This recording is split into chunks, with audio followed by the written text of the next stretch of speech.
es La Repregunta, Noticias a Fondo, y yo soy Luciana Vázquez. Bueno, la primera pregunta de esta noche tiene que ver con la otra coyuntura, la coyuntura de la pandemia. ¿Estamos aplanando la curva equivocada?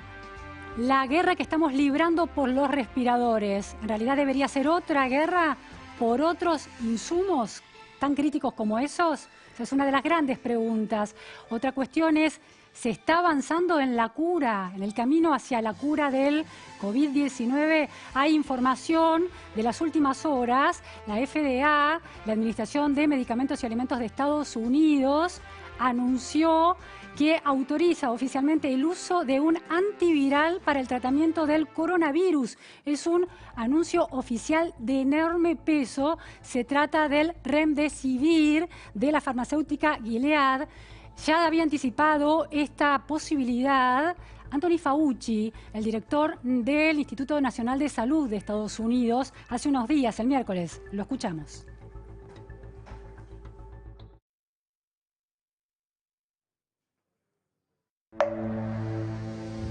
The data shows that remdesivir has a clear-cut, significant positive effect in diminishing the time to recovery.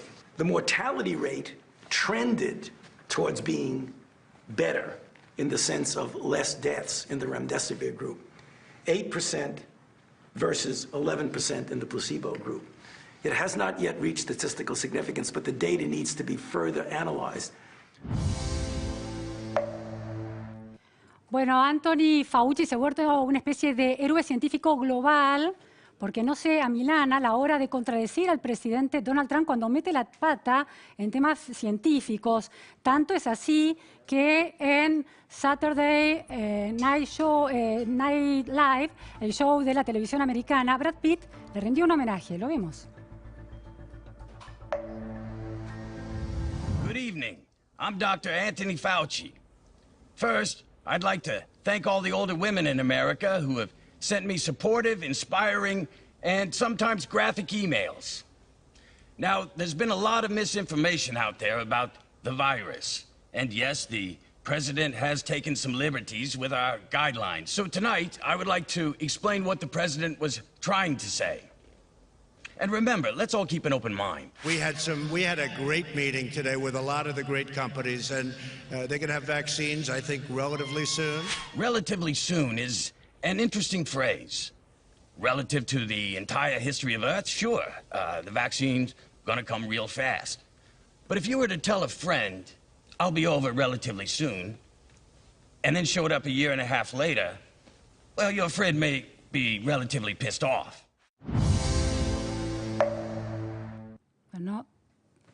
Bueno, Fauci lo que hace realmente es diplomacia política de pandemia en ese contexto.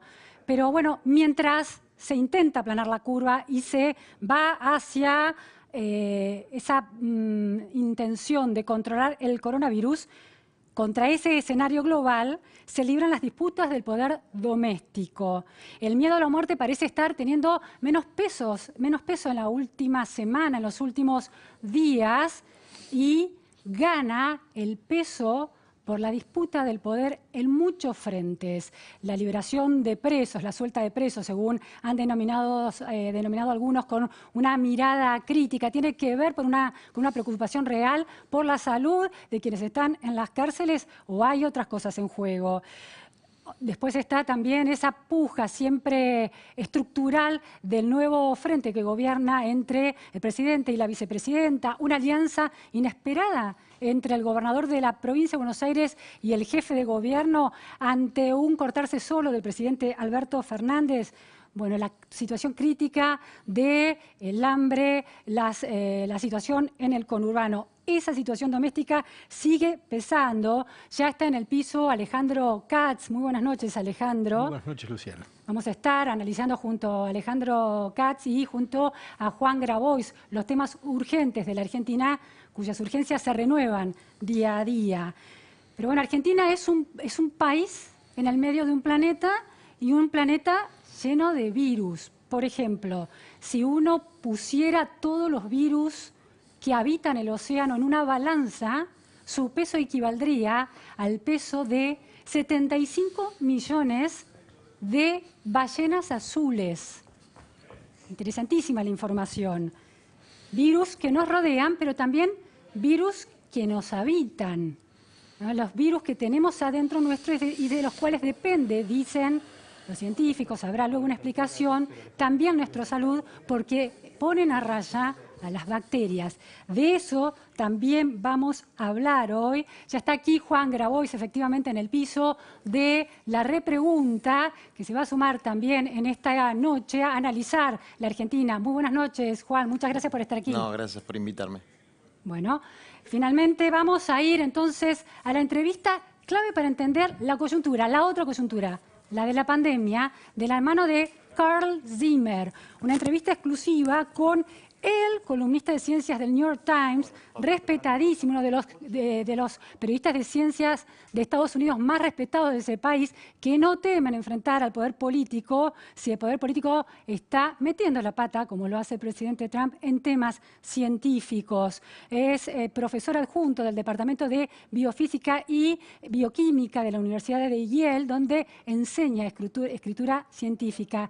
Y el tema del remdesivir, el tema de ventiladores, de respiradores, sí o no, si los jóvenes mueren o no en esta pandemia, los estamos tratando con Carl Zimmer. Este es el tema.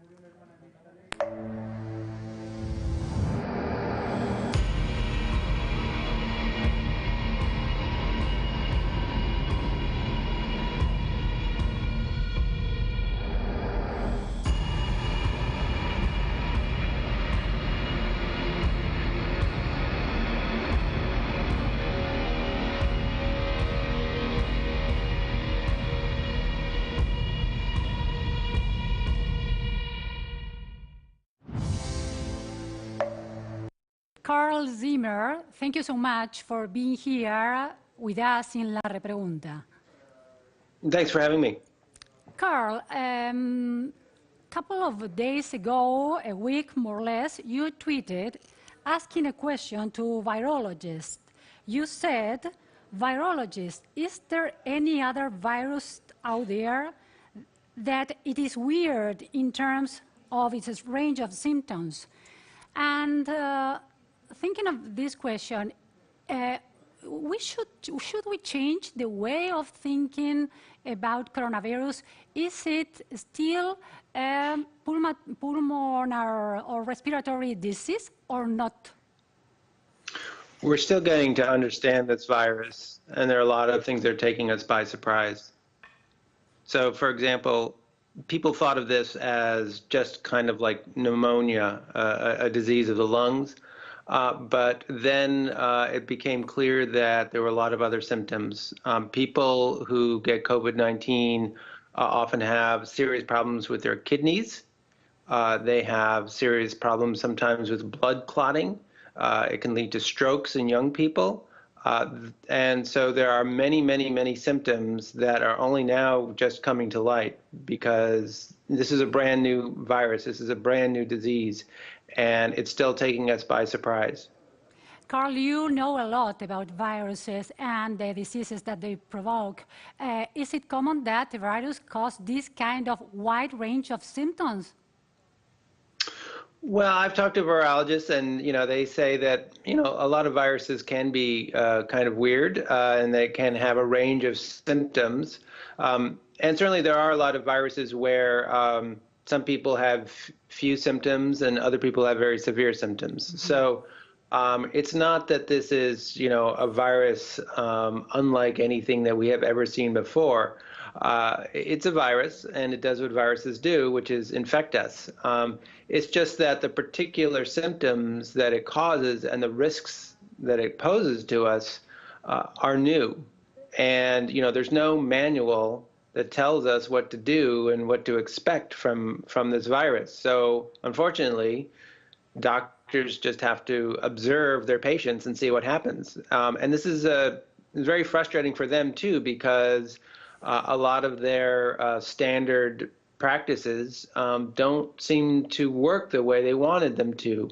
So for example, there's a big debate about whether how useful ventilators are for certain patients. There may be situations where someone you might think should be on a ventilator, but in fact, they're still able to talk and so on, even though their oxygen levels are low. So maybe there needs to be some other approach to people like that. So this is a debate that's just going on right now among doctors. They don't have a clear answer yet, but we've only been dealing with disease for a couple months. Carl, could you say that there has been a change in the way of conceiving the disease and the virus? In terms of, first they were focused, as you were explaining, on lungs, and now they are thinking on the process that is going on blood when the virus is infecting our bodies. Yeah, well, there's a whole lot of different interactions that the body is having with the virus. It doesn't start infecting us in the lungs. It probably starts actually in the nose. Scientists can see how they can invade cells in the nose. It makes its way down into the lungs, but then there may be receptors, these little surface proteins on cells in other parts of the body, in the gut, for example, in the kidneys, that the virus may be able to attach to. And so, after causing symptoms in the lungs, it may then be able to go on and cause other symptoms. Many people who are sick with COVID-19 report diarrhea. That might be because of the virus getting into the intestines. With the kidney problems, that's, sometimes people have to go on dialysis. Yeah. And so there are a number of other issues. This is very important, this distinction of the symptoms, because at the beginning of the epidemic and the pandemic, there was a kind of war on ventilators. Countries were trying to steal each other the amount and the provision of ventilators. And this idea of flatten the curve, which is related not to stopping the pandemic, but to try to help the health system to be ready in case the amount of cases increase in a very exponential way. Well, in general, the governments and people running, the specialists running the systems, are thinking of getting supplies. One of these clue supplies, or very important supplies, was ventilators. Once the knowledge has increased in relation to the symptoms, would be interesting to be thinking of machines for dialysis, for example, instead of just ventilators? It's still a matter of debate about when to put someone on a ventilator with COVID-19. Some doctors say, you should get people on a ventilator as soon as possible. Other doctors are saying, well, these people actually are not fitting the profile of the kind of people we put on ventilators before. They're more like people suffering from altitude sickness. It seems that people with COVID-19, even if they have low oxygen rates, they're not able to get that much oxygen into their lungs, it seems like they're still able to get a lot of carbon dioxide out. And that's actually very important in terms of your lungs, because otherwise your blood will get toxic. And so this is something that you would experience if you went to the top of the Andes. You would get altitude sickness, and that calls for a different kind of treatment. You don't put someone with altitude sickness on a ventilator. So, it's possible that if some alternative treatment does turn out to be better, that maybe people will not need as many ventilators, but it's too early to say that yet.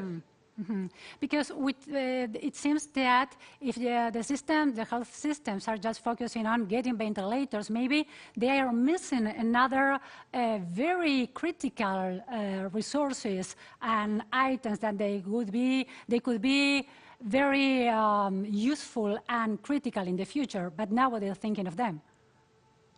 Yeah, but you have to understand the disease first before you know what kind of resources you're going to need. Oh, that's a big question there. So, Another question, yesterday we saw the director of the National Institute of Allergies and Infectious Diseases, Anthony Fauci, who has become really famous all over the world, telling in a very optimistic way that the remdesivir, this drug used for Ebola, is working really well and could be recommended as a treatment for COVID-19. It was very surprising that this official announcement was so optimistic and rosy. Do you agree with it? Well, I mean, we need to see the detailed results. So far, all we've been able to see is a press release from the National Institutes of Health and Tony Fauci's description of some of the results. One of the really important things to bear in mind is that these results are coming out of what are known as randomized clinical trials. Mm-hmm. This is the gold standard for understanding what can treat a disease or not. There's been a lot of anecdotes where doctors have a very sick patient and they try one thing, they try another, and something seems to work. That's not enough to know if it really does work. You need to be looking at hundreds, even thousands of people in a single trial, and you have to give some people a drug and some people a placebo, and you can't even let the doctors know which is which. Mm-hmm. And if you do that, then you can start to look for statistical signals of whether something works or not. Are people who are getting the drug surviving more than people who aren't, and is that it's statistically significant? So, at least from what Dr. Fauci has said, I believe the mortality in the people who got the placebo was 11%, and the mortality in the people who got remdesivir was 8%. Mm-hmm. It wasn't statistically significant yet, but it was approaching it. And also the average time that people were sick with COVID-19 was reduced by several days. Mm-hmm. And that was statistically significant. So that is the kind of positive result that you often get in these sorts of trials. I think it's good news. It's obviously not a panacea. Yeah. I mean, it's a lot of people who take remdesivir may still die. And if you're in the hospital for 8 days instead of 11 days, that's nice, but obviously you're still in the hospital for a while, and this disease has a long-term recovery process. So, I think what was significant was that this was the first drug shown to actually have an effect on COVID-19 in a randomized clinical trial.